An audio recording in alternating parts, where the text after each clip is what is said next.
Good evening and welcome to VSB News Online for Monday, October 27th. I'm Peter Kitzel. When the roof of her Loyal Hill, Devonshire home blew off, Works Minister Patricia Gordon-Pamplin did what hundreds of Bermuda residents did. She called for help.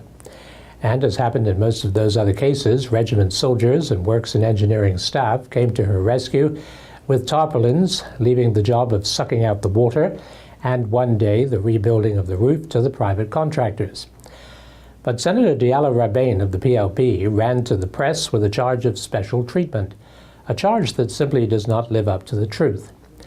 Mrs. Gordon-Pamplin took VSB News' Brian Darby up on her roof to see for himself. Well, I think the unfortunate thing is that I think stories get legs without people bothering to check the facts. They saw two works gentlemen on my roof and assumed that they were fixing my roof. What effectively happened is during the hurricane, part of my roof went and it was tarped over. After the rains on Wednesday, my ceilings caved in, the water was pouring into the house was flooded, and in fact the tarp failed. So what I had asked was for somebody to come and reinforce, put additional tarp on so that I didn't have that water ingress in the house. And that's what was happening when somebody drove by and saw the works people on the roof and said that they were fixing my roof. What they actually did do is they had a piece of ply which they actually put up under the roof, which made it easier for what was happening, in order to put the ply back on. In order to put the tarp back on. And so I guess that's probably what people were looking at, that somehow my roof was getting fixed by the department. The only thing that I would mention is that throughout the hurricane, the Works Department worked with the regiment and with the fire service and other helping agencies to assist private residents in order to put tarps on their roof. In the context of my request, I'm a private citizen, and I don't think that because I'm a government minister that it should be acceptable for me to have water pouring in on me and ceilings dropping in on my head just because I'm a government minister. I have asked for nothing more than any other member of the public was entitled to have. So I just hope that the story is put in its proper context, that there is still a hole in the roof, which you can't see because it's tarped over, but I can show you from the inside the challenges that I have. But in fact, it's important to know that I have a contractor who will be coming to actually repair the roof. The department, the Works Department, is not repairing my roof. They have not repaired my roof. They have simply assisted with being able to get a tarp put on to avoid water ingress. So with all this other stress of power off and all this damage, this is the last thing you needed. Well, I was out of power since Hurricane Faye, and then ultimately it came on Wednesday and then went off again and came back on Thursday. But, in the overall scheme of things, I understand that there'd be anxiety because a lot of us took a lot of licks throughout that hurricane. So I don't want anybody to think that Pat Gordon-Pamplin is getting some benefit that they themselves cannot have. I'm blessed enough that I do have insurance, and my insurance will cover whatever portion of the damage that doesn't fall part of my deductible. Bermuda's telecommunications carriers are required by law to keep the regulatory authority abreast of network outages and progress made in restoring service after storms like Faye and Gonzalo. And acting CEO Kyle Masters said over the weekend that the carriers were clearly doing their best. But in his additional comments, read for us by VSB News' Brian Darby, he hints that all has not gone smoothly. The authority says that overall carriers have made great progress in getting us back to normal, although some pockets of damage remain at this date. The authority would like to applaud those involved on their efforts during the restoration. They say they know that they have had to work very hard indeed to deal with the problems, which must have seemed particularly daunting at the beginning. The authority said it stands with them in their efforts and trusts that they will be able to reinstate all services in good time. Where the authority is concerned, this has been a useful exercise, they say, in that it has exposed a weakness in its reporting procedures. There has been little consistency in the way each carrier has reported its progress. This has made it difficult for consumers, especially, to follow what has been going on. With that understanding, the authority will review its reporting procedures so that future information is clear, concise, and consistent across all carriers. Brian Darby reporting for VSB News. Calls are going out to all seniors to assess their needs after Tropical Storm Faye and Hurricane Gonzalo. Executive Director of Age Concern, Claudette Fleming, says limited funds are available for those in need of desperate repairs following the two storms. Our request now is for persons over the age of 65 who feel they may be eligible for some sort of financial support to make contact with us on 238-7525. And at that time, we'll conduct a brief assessment, maybe request a visit of the home, and we'll commence repairs if those repairs are needed.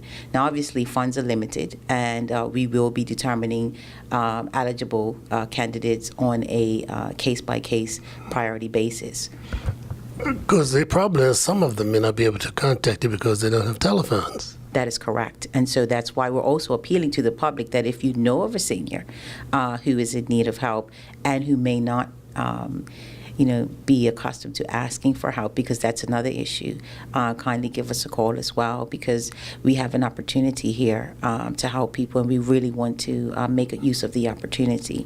I also want to say a great thank you to the public, because I think a lot of misfortune has been averted because of the preparation efforts. Particularly, there's people who sought to help older people before the storm so that they were prepared.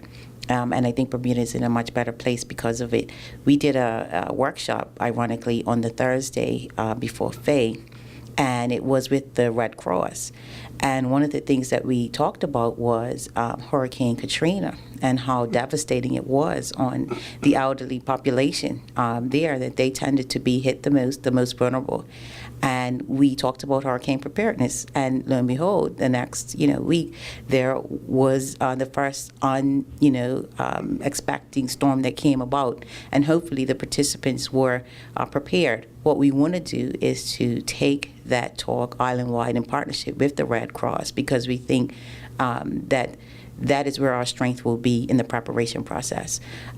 It's good that relief is available afterwards, but it's kind of too late. And so we really want to get people better prepared for storms in the future. Business Insider magazine has chosen Bermuda as number 1 on a list of the 20 favorite island escapes for the super rich, with the Bahamas in second place and the Channel Islands in third. Bermuda took first prize based on the number of ultra-high net worth individuals living here, their property holdings, the island's transportation links to mainland markets, sources of capital, tax regime, and real estate prices. The report states that Bermuda, with its large number of billionaire residents, proximity to the east coast of the U.S., and no income tax, had topped the A list. It praises the homes for being understated, built in the Bermuda vernacular of painted stone and wooden shutters. Tuckerstown, adds the report, is the area of the island where the ultra-wealthy congregate, enjoying some of the island's best views and golf courses. Average price of a 4-bedroom home, $4 million, says the report. There has been a major shakeup among senior management at Argus Financial. Brian Darby has the story. President and CEO Cindy Campbell has been replaced by Joe Schaefer. Senior Investment Officer and Wealth Manager Carla Seeley stands aside for Simon Giffen, and Wealth Manager Elise Arena hands over to Julie Priest. All 3 of the new hires are Bermudian. Mr. Schaefer, whose 20 years in investments includes 10 years with Capital G, will be responsible for all segments of AFL's investment business. Simon Giffen, who just spent 5 years with Orbis Investments after 11 years with HSBC Bermuda, will assist Mr. Schaefer in the strategic development of AFL. And Julie Priest, who served as head of insurance at the BMA after working at the Bank of Bermuda, will be primarily responsible for client services. AFL is a joint venture between the Argus Group and the Sidell Bank and Trust. Brian Darby reporting for VSB News. After over 3 decades in the insurance field and teaching as an adjunct professor at California's Lutheran University, Bermudian George Corbin is enjoying some recognition as a playwright. Back in Bermuda to celebrate his mother Doris Corbin's 103rd birthday, Mr. Corbin tells VSB's Charles Webb of his experiences at the Roby Theatre, named after Paul Robeson. For some reason, I got it in my head, wanted to write a play, and I wrote one with no background, no experience, just for my own entertainment. Right. And I enjoyed the process. Then I wrote another one, and then I decided I better learn to find out exactly how to do this. So tell me, has the public had the benefit of seeing any of these plays? The answer is yes. My short plays and a full-length play called The Daughters of the Kush last November. Most of my plays have been of the short variety as far as actual performance.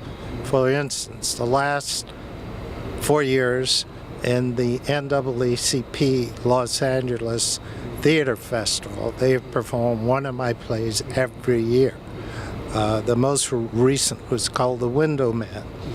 And our theater, the Roby Theater, celebrating 20 years, I had a play performed there called Plantain. So now that you're here to celebrate your mother's 103rd birthday, is there a chance that there will be a play in your plans about Bermuda? Perhaps. There's so many creative people in Bermuda. It's amazing.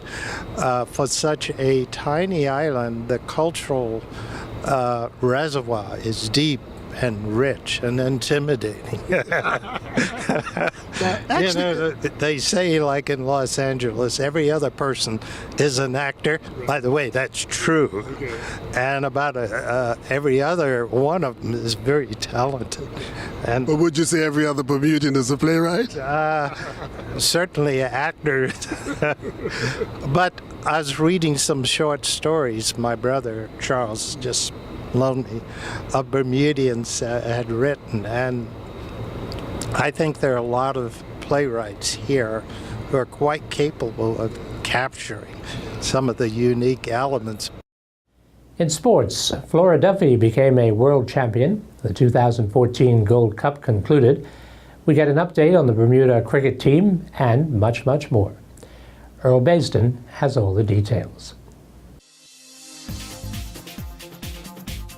The 2014 Exterior World Champion is none other than Flora Duffy.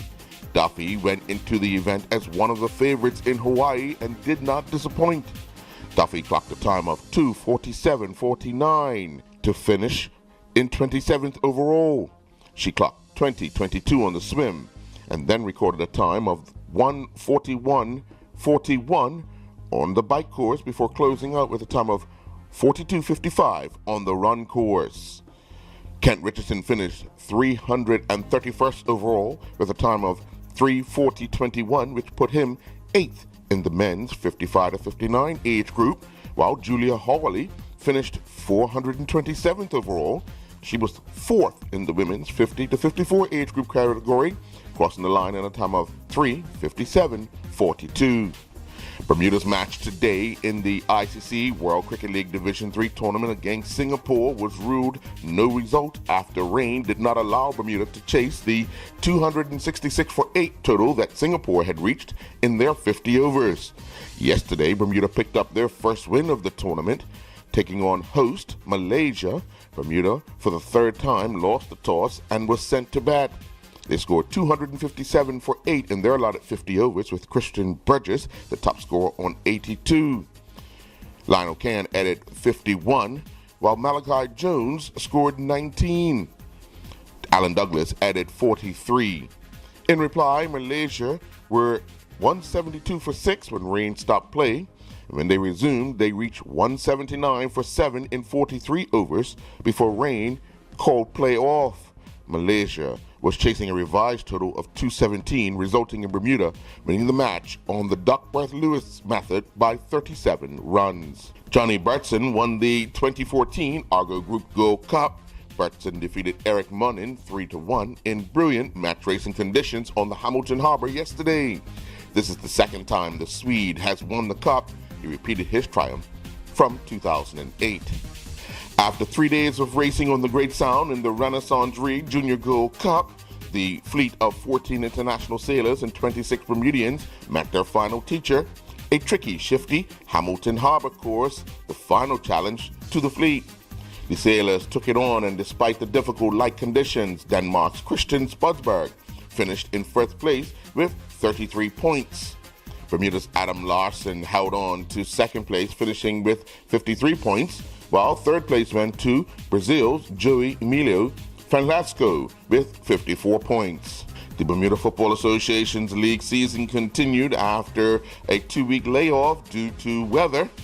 In First Division play, Young Man Social Club defeated Island Rangers 6-0. In the other First Division match, the Devonshire Colts and Somerset Eagles drew 1-1. At the Police Field, Lisandro Simons gave Devonshire Colts the lead in the 34th minute when he converted from the penalty spot. However, just when it looked as if Devonshire Colts would take all 3 points, Darren Darling converted from the penalty spot in the 90th minute for Somerset Eagles to draw level at 1-1. In the Premier Division, the Southampton Rangers traveled to Bernard Park and picked up their first win of the season with a 2-0 win over the North Village Rams. It took a total of 292 minutes, but the Southampton Rangers finally did it. They scored their first league goal of the 2014-15 season. In their match against North Village at Bernard Park, Jakaya Dyer scored from close range in the 22nd minute to give Southampton Rangers the lead, and Khalil Simons doubled that lead in the second half as Rangers came away with the win. In other Premier Division matches, it was PHC Zebras 2, Somerset Trojans 1, Hamilton Parish 1, St. George's Colts 1. Nakival scored twice as Huddersfield recovered from being 2 down to draw 2-2 with Ipswich Town. Val scored from the penalty spot before heading home from close range to cap an amazing fight back for Huddersfield. The 2014 Rubis Divisional Squash Tournament concluded at the Bermuda Squash Racket Association Club on Saturday evening. The tournament, which began on Wednesday evening, concluded with Courthouse Pro Kristen Johnson defeating Bermuda Squash Rackets Association Club Pro Patrick Foster 11-9, 12-10, 11-6. Murray Brewer won the Battle of the Brewers when he defeated Richard Brewer 11-9, 14-12, 11-7 in the B Division Final. Dylan Pratt won the C Division Final 11-5, 11-9, 11-13, 11-4 over Denise Kime, while Kristen Muldoon defeated Runa Retta 12-10, 11-7, 11-5 in the A Division Plate Final. The 2014 Trey Swan Memorial Junior Tennis Open Tournament concluded at the W.E.R. Joe Tennis Stadium with 3 matches on Saturday. Evan Halliger defeated Miles Smith 6-3, 6-1 in their boys 16 singles consolation match, while Maria Ramirez defeated Shelby Medeiros in straight sets 6-2, 6-1 in their girls singles round-robin match.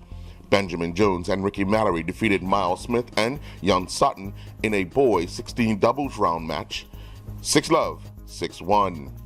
The Young Man Social Club Lady Bluebirds are the 2014 Sylvia Eastley Netball Tournament champions following play inside the Delwood Middle School Gymnasium on Saturday evening.